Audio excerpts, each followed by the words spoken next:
Welcome to Ratchet Book Club, where we read hood classics and good classics. I'm Derek. 916-633-1537, Ratchet and Ratchet at gmail.com, Ratchet Book Club on Twitter, Ratchet Book Club on Facebook. Chapter 9, The Evil Spell. On Easter Monday, the rain began again in earnest. It was as though the elements were conspiring to ruin their short week of freedom. Jess and Leslie sat cross-legged on the porch at the Burks, watching the wheels of a passing truck shoot huge sprays of muddy water to its rear. "That ain't no 55 miles per hour, Jess muttered. Just then, something came out of the window of the cab. Leslie jumped to her feet. "Litterbug!" she screamed after the already disappearing taillights. Jess stood up too. "What do you want to do?" "What I want to do is go to Terabithia," she said, looking out mournfully at the pouring rain. "Heck, let's go," he said. "Okay," she said, suddenly brightening. "Why not?" She got her boots and raincoat and considered the umbrella. "Do you think we can swing across holding the umbrella?" He shook his head. "Nah. We better stop by your house and get your boots and things." He shrugged. "I don't have nothing that fits. I'll just go like this." "I'll get you an old coat of Bill's." She started up the stairs. Judy appeared in the hallway. "What are you kids doing?" It was the same words that Jess's mother might have used, but it didn't come out the same way. Judy's eyes were kind of fuzzed over as she spoke, and her voice sounded as though it was being broadcast from miles away. "She's high. She's so high above the clouds." For those of y'all who are listening to the show who are adults, it's a lot of music in the 90s that was all about drugs that we didn't know were all about drugs. If you don't believe me, check out Semi-Charmed Type of Life. You're welcome. "We didn't mean to bother you, Judy." "That's all right. I'm stuck right now. I might as well stop. Have you had any lunch?" "Sorry, Judy. We can get ourselves something." Judy's eyes focused slightly. "You've got your boots on." Leslie looked down at her feet. "Oh, yeah," she said, as though she were just noticing them herself. "We thought we'd go out for a while." "Is it raining again?" "Yeah." "I used to like to walk in the rain." Judy smiled the kind of smile Maybelle did in her sleep. "Well, if you two can manage, sure." "Is Bill back yet?" "No. He said he wouldn't be back until late, not to worry." "Fine," she said. "Oh," she said suddenly, and her eyes popped wide open. "Oh!" She almost ran back to her room, and the plinkety-plink of the typewriter began at once. Leslie was grinning. She came unstuck. Trust me, as a writer, that is one of the best feelings in the world when it just comes to you. One of my favorite artists of all time, Fonte, he said, "I don't always have the right words, but they always come to me eventually, and I'm grateful." And that's exactly how I feel. Also, check out Sin and Solace. He wondered what it would be like to have a mother whose stories were inside of her head instead of marching across the television screen all day long. He followed Leslie up the hall to where she was pulling things out of a closet. She handed him a beige raincoat and a peculiar round black woolly hat. No boots.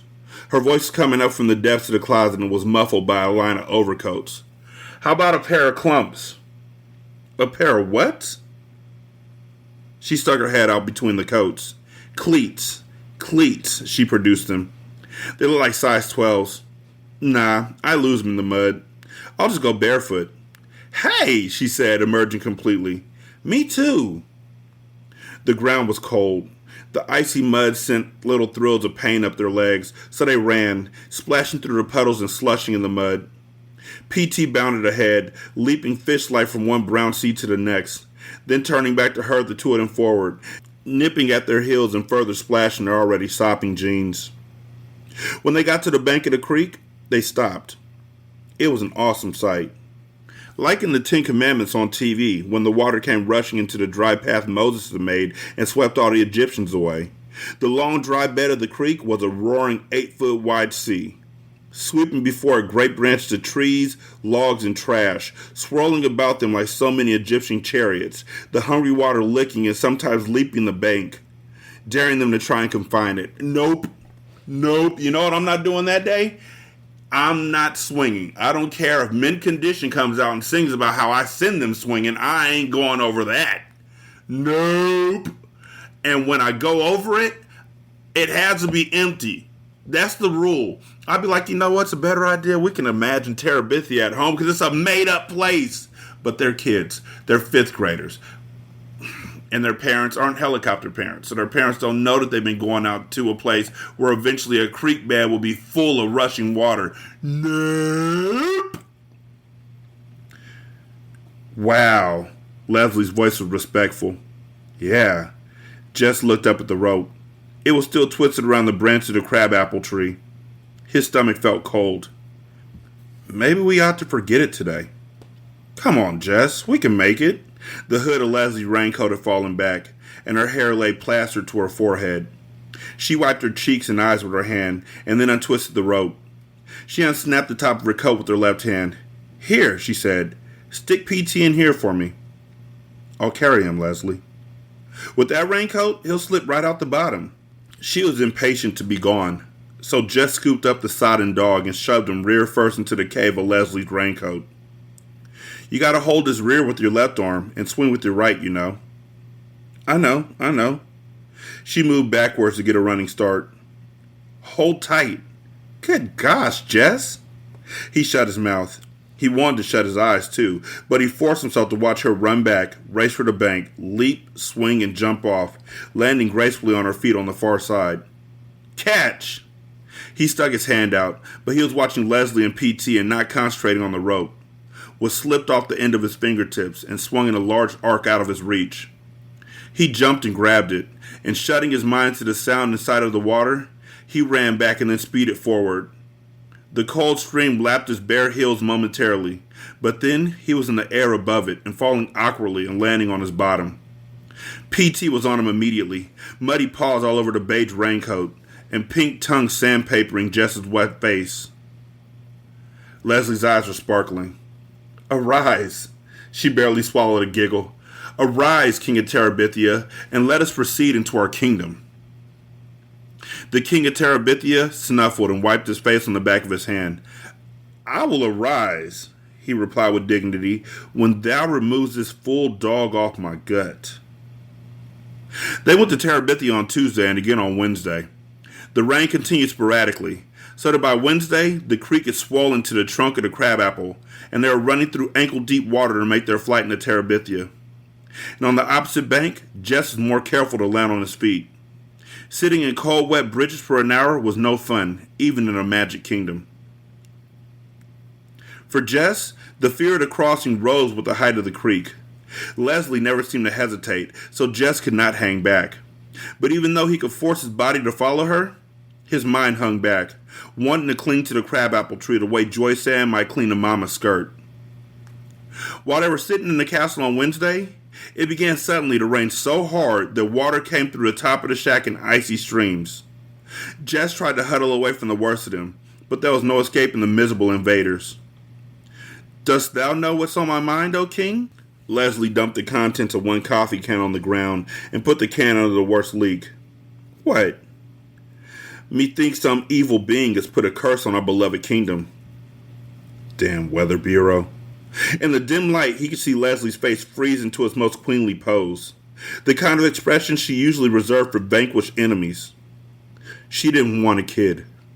He instantly repented his unkingly manner. Leslie chose to ignore it. Let us go even up into the sacred grove and inquire of the spirits what this evil might be and how we must combat it. For of a truth I perceive that this is no ordinary rain that is falling upon our kingdom.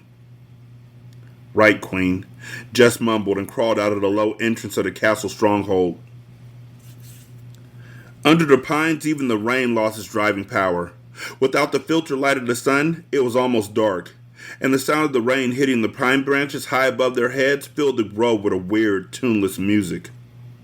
Dread lay on Jess's stomach like a hunk of cold, undigested donut. Leslie lifted her arms and face up towards the dark green canopy.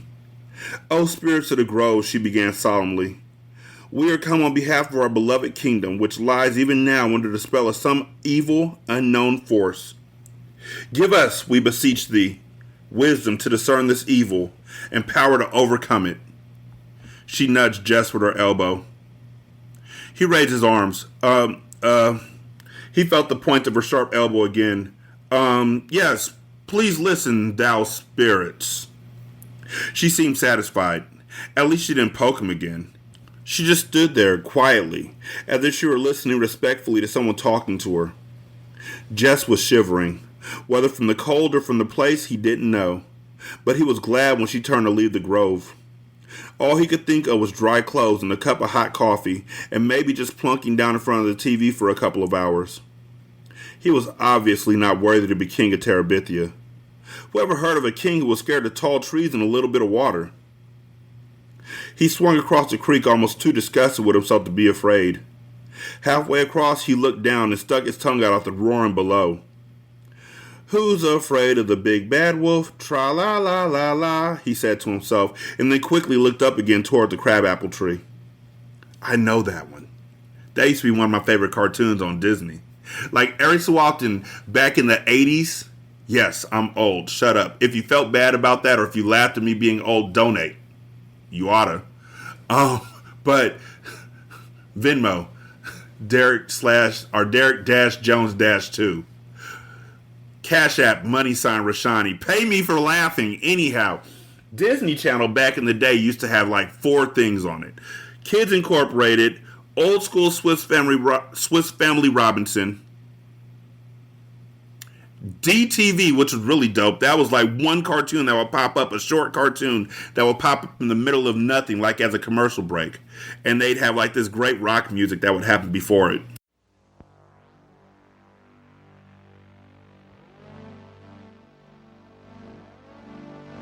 And so while they had this great music playing, they would then cut away to a Disney short. And I don't know if it was always Disney. I just know that it was awesome. And one of the things they did was the Three Little Pigs.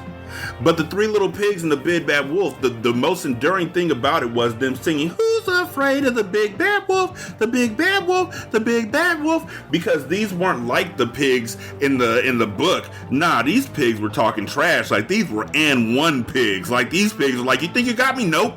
And then they ended up defeating the Big Bad Wolf. But that song, they'd sing it and they would taunt that wolf like all the time. It was messed up. And at the same time, I remember it vividly. So anyway, that was my childhood. Like that was 1984. So I was 4 years old when that first came out. It ain't that much of my childhood, but it continued on until like the early 90s, I think. And then it changed. Plodding up the hill through the mud and beaten down grasses, he slammed his bare feet down hard. Left, he addressed them inside of his head. Left my wife and 49 children without any gingerbread. Did I think right? Right by my... Why don't we change our clothes and watch TV or something over at your house? He felt like hugging her. I'll make us some coffee, he said joyfully. Yuck, she said, smiling, and began to run for the old Perkins place. That beautiful, graceful run of hers that neither mud nor water could defeat. It had seemed to Jess when he went to bed Wednesday night that he could relax, that everything's going to be all right. But he awoke in the middle of the night with the horrible realization that it was still raining. He would just have to tell Leslie that he wouldn't go to Terabithia. After all, she had told him that when she was working on the house with Bill, and he hadn't questioned her. It wasn't so much that he minded telling Leslie that he was afraid to go. It was that he minded being afraid. It was as though he had been made with a great piece missing, one of Maybelle's puzzles, with this huge gap where somebody's eye and cheek and jaw should have been. Lord, it would have been better to be born without an arm than to go through life with no guts. He hardly slept the rest of the night, listening to the horrid rain and knowing that no matter how high the creek came, Leslie would still want to cross it. Chapter 10. The Perfect Day. He heard his dad start the pickup, brippity, brippity, brippity. Even though there was no job to go to, he left every morning early to look. Sometimes he just hung around all day at the unemployment office. On lucky days, he got picked up to unload furniture or do cleaning. Jess was awake. He might as well get up. He could milk and feed Miss Bessie and get that over with. He pulled on a t-shirt and overalls over the underwear he slept in.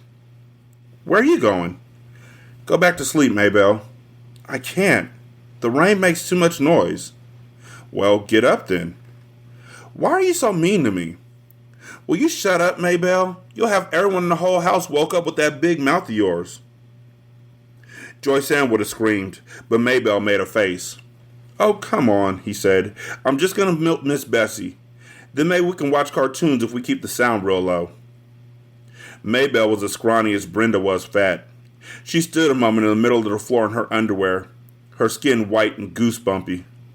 Her eyes were still drooped from sleep, and her pale brown hair stuck up all over her head like a squirrel's nest on a winter branch.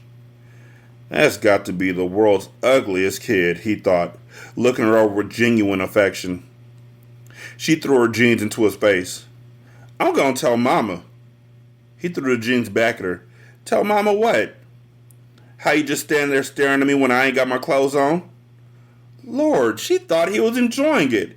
Yeah, well, he said, heading for the door so she wouldn't throw anything else at him. Pretty girl like you can't hardly help myself. Ugh? Ugh.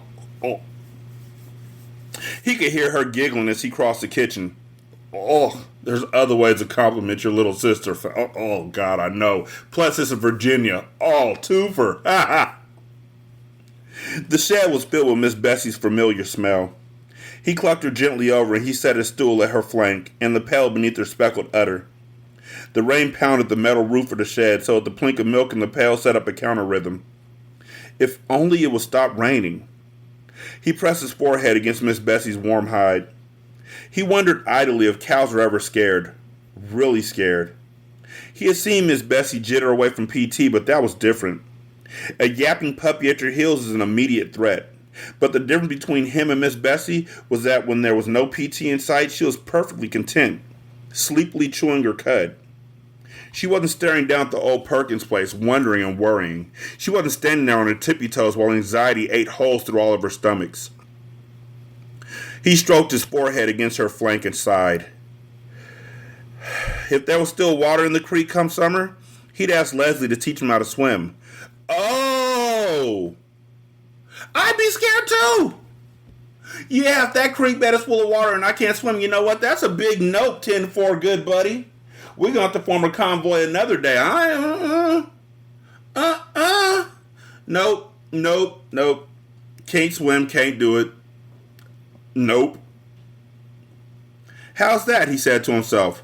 I'll just grab that old terror by the shoulders and shake the daylight out of it. Maybe I'll even learn scuba diving. He shuddered. He may not have been born with guts, but he didn't have to die without them.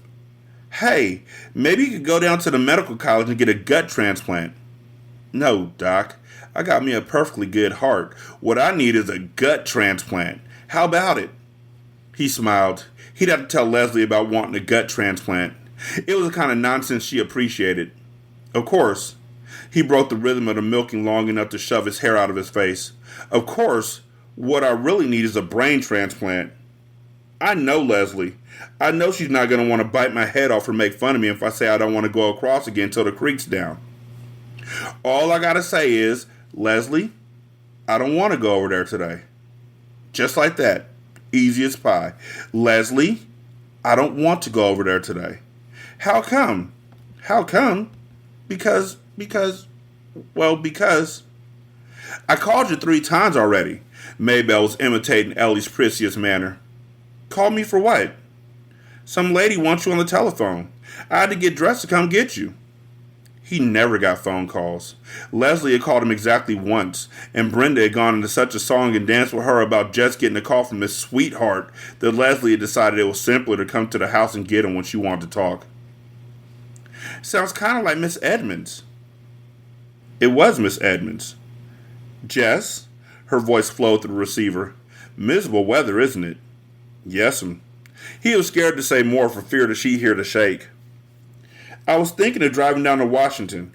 Maybe go to the Smithsonian or the National Gallery. How would you like to keep me company? He broke out in a cold sweat. Jess? He licked his lips and shoved his hair off his face. You still there, Jess? Yes'm. He tried to get a deep breath so he could keep talking. Would you like to go with me? Lord. Yes'm. Do you need to get permission? She asked gently. Yes'm. He had somehow managed to twist himself up in the phone cord. Yes'm, just a minute. He untangled himself, put the phone down quietly, and tiptoed into his parents' room. His mother's back made a long hump under the cotton blanket. He shook her shoulder very gently.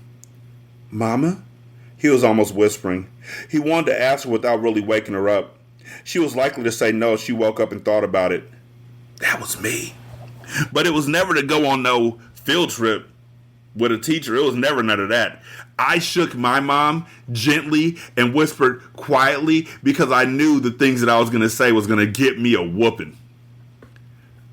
Mama? Mama? Mama? Yes, Derek, what? I wet the bed. Mama? Mama? Mama? Yes, Derek, what? I threw up. Mama? Mama?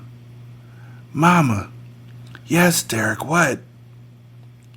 I tried to heat up the food that was in the refrigerator so I wouldn't bother you because it was early in the morning, but there was foil on top, and I thought I was supposed to keep the foil on because you said you're supposed to keep the heat in, and I turned it on to 3 minutes, but it only got to 15 seconds before electricity happened in the microwave, and I threw up?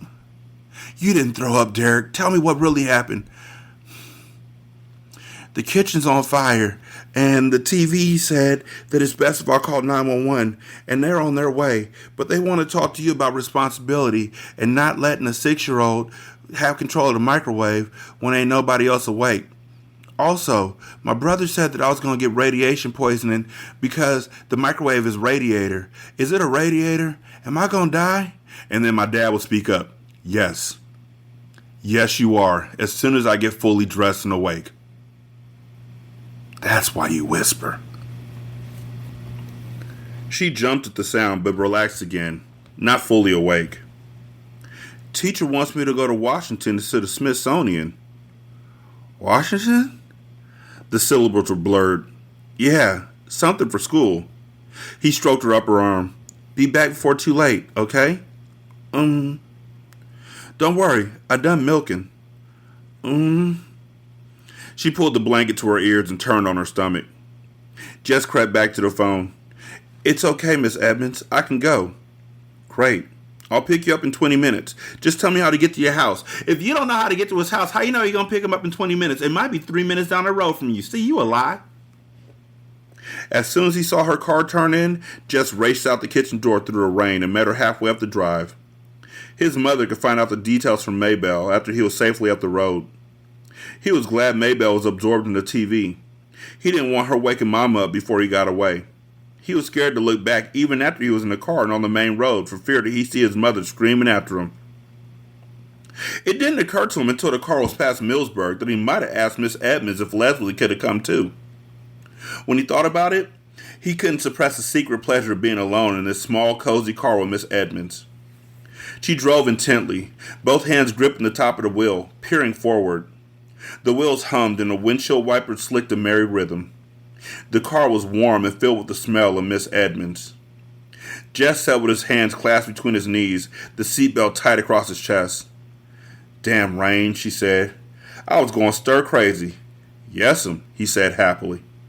You too, huh? She gave him a quick smile. He felt dizzy from the closeness. He nodded. Have you ever been to the National Gallery? No, ma'am. He had never been to Washington before, but he hoped she wouldn't ask him that. She smiled at him again. Is this your first trip to an art gallery? Yes'm. Great, she said. My life has been worthwhile after all. He didn't understand her, but he didn't care. He knew she was happy to be with him, and that was enough to know. Even in the rain, he could make out the landmarks, looking surprisingly the way the books had pictured them. The Lee Mansion high on the hill, the bridge, and twice around the circle, so we can get a good look at Abraham Lincoln looking out across the city, the White House, and the monument, and at the other end, the Capitol. Leslie had seen all these places a million times. She'd even gone to school with a girl whose father was a congressman. He thought he might tell Miss Edmonds later that Leslie was a personal friend of a real congressman. Miss Edmonds had always liked Leslie. Entering the gallery was like stepping inside the pine grove. The huge vaulted marble, the cool splash of the fountain, and the green growing all around. Two little children were pulled away from their mothers and was running about, screaming to each other. It was all Jess could do not to grab them and tell them how to behave in so obviously a sacred place. And then the pictures. Room after room, floor after floor. He was drunk with color and form and hugeness, and with the voice and perfume of Miss Edmonds always beside him. She would bend her head down close to his face to give some explanation or to ask him a question, her black hair falling across her shoulders. Men would stare at her instead of the pictures, and Jess felt they must be jealous of him for being with her. They ate a late lunch in the cafeteria. When she mentioned lunch, he realized with horror that he would need money, and he didn't know how to tell her that he hadn't brought any. Didn't have any to bring for that matter. But before he had time to figure anything out, she said, "Now I'm not going to have any argument about who's paying. I'm a liberated woman, Jess Aarons. When I invite a man out, I pay."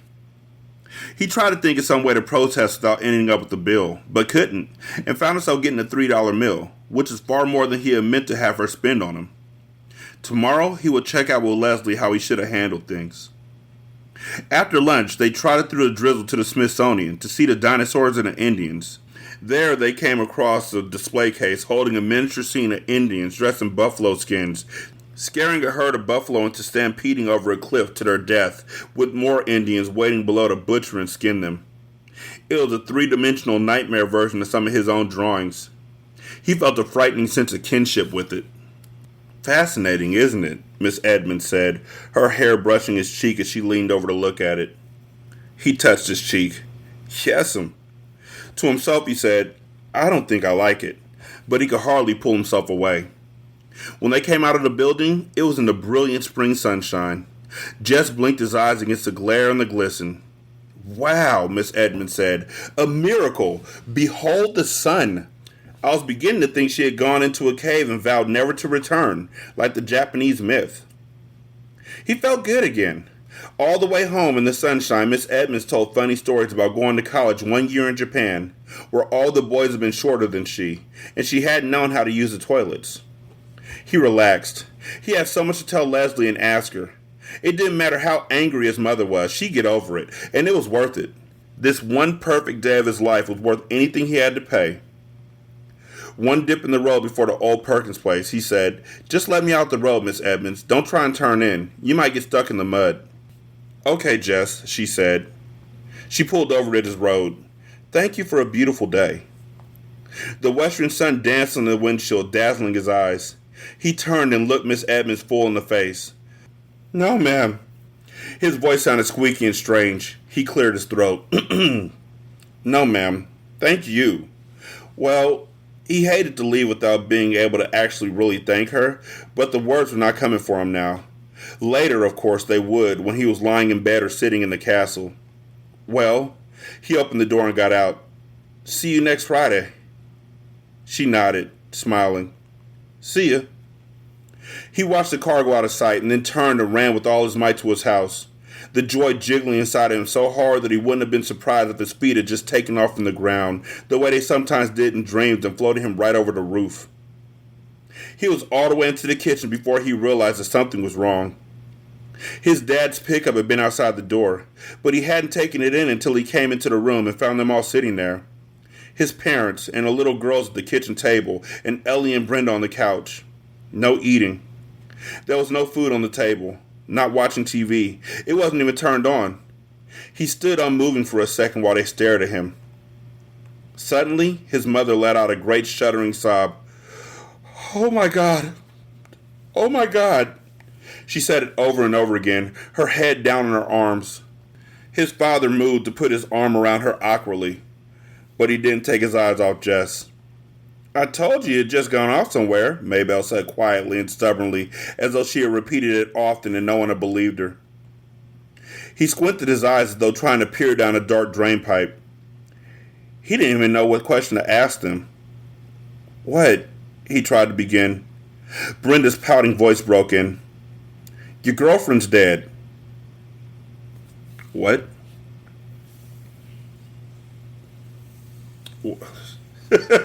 This is a children's book?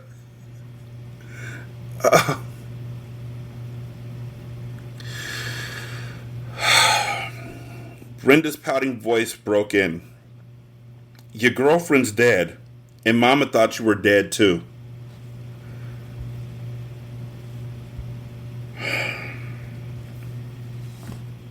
This is a children's book. I mean, I know in the 70s in Old Yeller they killed the dog, but kids read this in school? Okay. Chapter 11. No. Something whirled around inside Jess's head. He opened his mouth, but it was dry and no words came out. He jerked his head from one face to the next for someone to help him. Finally, his father spoke, his big, rough hand stroking his wife's hair and his eyes downcast watching the motion. They found the Burke girl this morning down the creek. No, he said, finding his voice. Leslie wouldn't drown. She could swim real good. That old rope you kids were swinging on broke. His father went on quietly and relentlessly on.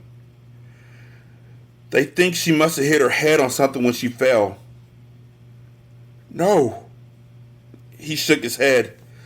No. His father looked up. I'm real sorry, boy. No. Jess was screaming now.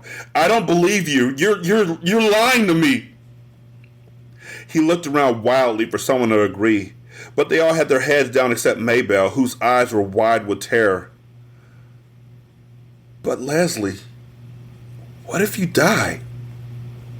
No, he said straight at Maybelle. It's a lie. Leslie ain't dead. He turned around and ran out the door, letting the screen bang sharply against the house. He ran down the gravel to the main road and then started running west away from Washington and Millsburg and the old Perkins place. An approaching car beeped and swerved and beeped again, but he hardly noticed. Leslie dead. Girlfriend rope broke. Fell. You. The words exploded in his head like corn against the sides of the popper. God, dead. You. Leslie. Dead. You. He ran until he was stumbling, but he kept on, afraid to stop, knowing somehow the running was the only thing that could keep Leslie from being dead. It was up to him. He had to keep running. Behind him came the barripity of the pickup, but he couldn't turn around.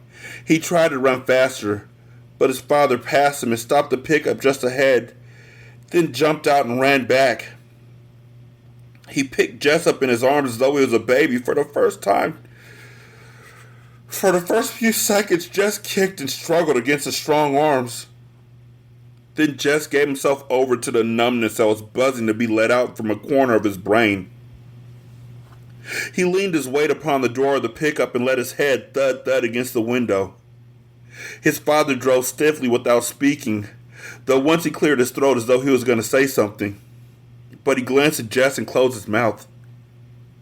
When they pulled up at his house, his father sat quietly, and Jess could feel the man's uncertainty, so he opened the door and got out, and with the numbness flooding through him, went in and laid down on his bed. He was awake, jerked suddenly into consciousness in the black stillness of the house. He sat up, stiff and shivering, although he was fully dressed from his windbreaker down to his sneakers. He could hear the breathing of the little girls in the next bed, strangely loud and uneven in the quiet. Some dream must have awakened him, but he could not remember it. He could only remember the mood of dread it had brought with it. Through the curtainless window, he could see the lopsided moon with hundreds of stars dancing in bright attendance. It came into his mind that someone had told him that Leslie was dead, but he knew now that had been part of the dreadful dream. Leslie could not die any more than he himself could die. The invincibility of children. Oh, can't even swim and you're swinging over that rope. That rope has been there forever and you're swinging over that creek.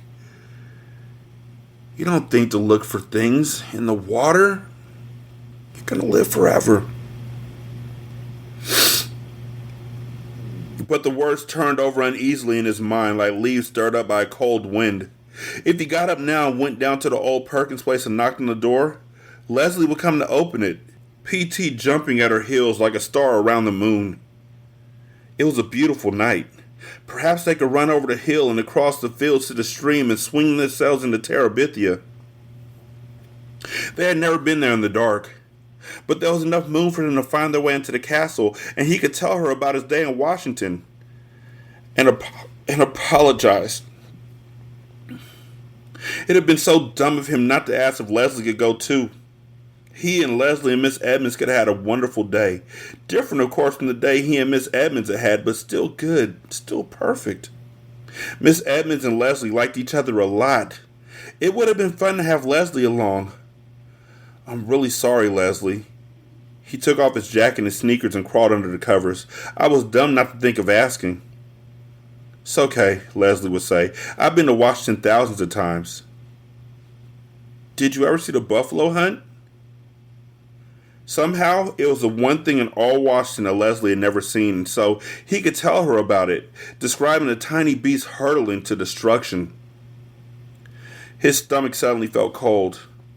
It had something to do with buffalo, with falling, with death, with the reason he had not remembered to ask if Leslie could go with him to Washington today. You know something weird? What? Leslie asked. I was scared to come to Terabithia this morning. The coldness threatened to spread up from his stomach. He turned over and lay on it. Perhaps it would be better not to think about Leslie right now. He would go to see her the first thing in the morning and explain everything. He could explain it better in the daytime, when he had shaken off the effects of his unremembered nightmare. He put his mind to remembering the day in Washington, working on details of pictures and statues, dredging up the sound of Miss Edmonds' voice, recalling his own exact words and her exact answers. Occasionally, into the corner of his mind's vision would come a sensation of falling, but he pushed it away with the view of another picture or the sound of another conversation. Tomorrow he must share it all with Leslie. The next thing he was aware of was the sun streaming through the window. The little girl's bed was only rumpled covers, and there was movement and quiet talking from the kitchen. Lord, poor Miss Bessie. He had forgotten about her last night, and now it must be late. He felt for his sneakers and shoved his feet over the heels without tying the laces. His mother looked up quickly from the stove at the sound of him. Her face was set for a question, but she just nodded her head at him. The coldness began to come back. I forgot Miss Bessie. Your daddy's milking her. I forgot last night, too. She kept nodding her head. Your daddy did it for you. But it wasn't an accusation. You feel like some breakfast? Maybe that was why his stomach felt so odd. He hadn't had anything to eat since the ice cream Miss Edmonds had bought them at Millsburg on the way home. Brenda and Ellie stared up at him from the table. The little girls turned from their cartoon show at the TV to look at him and then turned quickly back. He sat down on the bench. His mother put a plate full of pancakes in front of him. He couldn't remember the last time she had made pancakes. He doused them with syrup and began to eat. They tasted marvelous. You don't even care, do you? Brenda was watching him from across the table. He looked at her puzzled, his mouth full. If Jimmy Dix died, I wouldn't be able to eat a bite. Why do you think he doesn't care, Brenda? He's in 5th grade. His best friend. His only friend. And he's not going to accept it because he's in the 5th grade. And if he had done one thing differently, she'd be alive. If he had done one thing, if he had asked her to go, if he had told her about his fears, if he had asked her to go watch TV with them, she'd still be there. And that's the guilt that's going through his head. That's the guilt that's going through his head, and he doesn't know how to deal with it because he's in 5th grade. He's a little kid dealing with the death of a friend that he thought they were going to live forever. How dare you, Brenda? How could you? Oh my gosh. That is just so uncalled for. If Jimmy Dix died, I wouldn't be able to eat a bite. He's still coping with the belief that his friend was dead. He still doesn't want to believe it. And you just want to kick the reality into his head. How dare you? The coldness crawled up inside of him and flopped over. Will you shut your mouth, Brenda Aarons? His mother sprang forward. The pancake turner held threateningly high. Well, Mama, he's just sitting there eating pancakes like nothing happened. I'd be crying my eyes out. Ellie was looking first at Miss Aarons and then at Brenda. Boys ain't supposed to cry at times like this, are they, Mama? God, how messed up were the kids from the 60s, the 70s, the 40s, the 20s? When they were told that you're not supposed to cry, to just swallow it down. These boys were told that you shouldn't cry, just swallow it down. And they passed on that sickness, that illness to us, to me, to you. Well, it don't seem right for him to be sitting here eating like a brood sow. I'm telling you, Brenda, if you don't shut your mouth. He could hear them talking, but they were farther away than the memory of the dream. He ate and he chewed and he swallowed, and when his mother put 3 more pancakes on his plate, he ate them too. His father came in with the milk. He poured it carefully into the empty cider jugs and put them into the refrigerator. Then he washed his hands at the sink and came to the table. As he passed Jess, he put his hand lightly on the boy's shoulder. He wasn't angry about the milking. Jess was only dimly aware that his parents were looking at each other and then at him. Miss Aarons gave Brenda a hard look and gave Mr. Aarons a look, which was to say that Brenda was to be kept quiet. But Jess was only thinking of how good the pancakes had been and hoping his mother would put down some more in front of him. He knew somehow that he shouldn't ask for more, but he was disappointed that she didn't give him any. He thought then that he should get up and leave the table, but he wasn't sure where he was supposed to go or what he was supposed to do. Your mother and I thought we ought to go down to the neighbors and pay respects. I'm sorry, y'all. This is hard. This is hard. Because this is hard. I'm sorry. I'm sorry. Your mother and I thought we ought to go down to the neighbors and pay respects. His father cleared his throat. I thought it would be fitting for you to go too. He stopped again. Seeing you was the only one who really knew the little girl. Jess tried to understand what his father was saying to him, but he felt stupid. What little girl? He mumbled it, knowing it was the wrong thing to ask. Brenda and Ellie both gasped. His father leaned down the table and put his big hand on top of Jess's hand.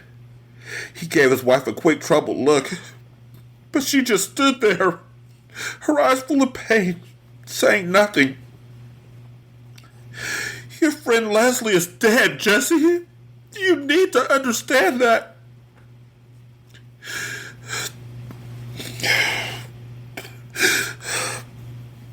Jess slid his hand out from under his father's. He got up from his table. I know it ain't an easy thing. Jess could hear his father speaking as he went into the bedroom. He came back out with his windbreaker on. You ready to go now? His father got up quickly. His mother took off her apron and patted her hair. Maybelle jumped up from the rug. I want to go too, she said. I've never seen a dead person before. No. Maybelle sat down again as though slapped down by her mother's voice. We don't even know where she laid out at, Maybelle, Mr. Aarons said more gently.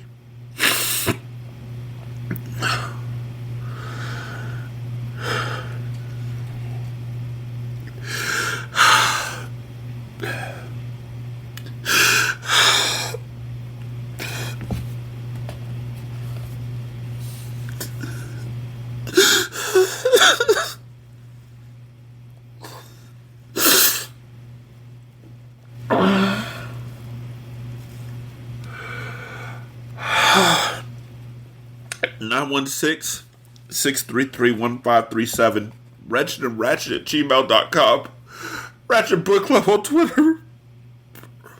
Ratchet Book Club on Facebook. You can leave a review on Spotify. It takes like 8 seconds. You can also leave a review on Podchaser. Copy and paste that into the Good Pods group. And then copy and paste that into the Apple Podcasts app. You can donate to the show on patreon.com/single simulcast or on buymeacoffee.com/sscast or on the Good Pods app. You can leave a tip in the tip jar.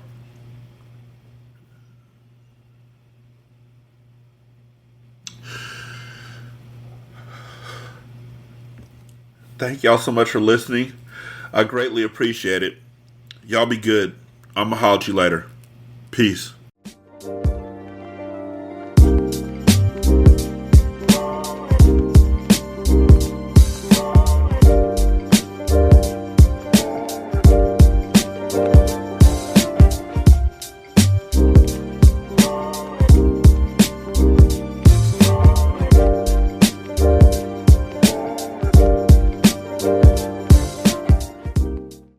The intro and outro to Ratchet Book Club is by That Kid Garan, and it's called Goodbyes.